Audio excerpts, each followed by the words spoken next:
The Ukrainian army has lost control of Soledar, one of its main strongholds in the Donbass. The Wagner units reached the western outskirts of the city from the northern and southern directions. Ukrainian garrison found itself in a cauldron in the center. Wagner fighters launched a mop-up operation to destroy the remnants of enemy troops in the streets. This was officially confirmed by the head of Wagner PMC on the evening of January 10. He stressed that only Wagner fighters took part in the offensive. Russian forces took control of the central quarters of the city, including the buildings of the local administration and the city council. Footage also confirmed that the salt mines used as hideouts by Ukrainian servicemen came under Russian control. On the outskirts, Russian forces continued to develop their offensive westwards towards the Sol railway station. The loss of Blagodatny will be the final point of defeat of the Ukrainian grouping in the Soledar area. In their turn, Ukrainian military officials were late in revealing the situation in the city to their people. Only after the Ukrainian defeat became inevitable, Ukrainian Deputy Minister of Defense claimed that Russians allegedly began their offensive on January 9.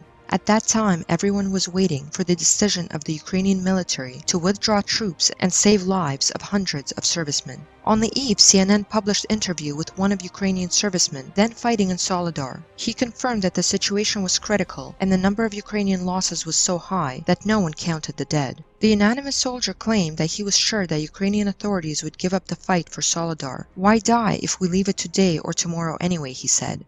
However, the Ukrainian military command decided to follow its traditional tactics and use servicemen as cannon fodder. On January 9, the official representative of the Eastern Grouping of the Armed Forces of Ukraine claimed that Ukrainian units would not retreat. The Ukrainian soldiers who are fighting in Soledar have the task of exhausting the enemy's forces as much as possible. As a result, there was no organized withdrawal. Some Ukrainian units managed to escape and fled from the city. Others were left in the cauldron. The capture by Russian troops of one of the most important defense nodes of the Ukrainian grouping in the Donbass was completely ignored by Kiev officials. In the morning report of the Ukrainian General Staff on January 10, Soledar was not even mentioned. Ukrainian propagandists are already preparing the public, declaring that military positions in Soledar are not strategically important, and loss of the city would change nothing. However, after Russian victory in Soledar, Ukrainian defense in Bakhmut is doomed.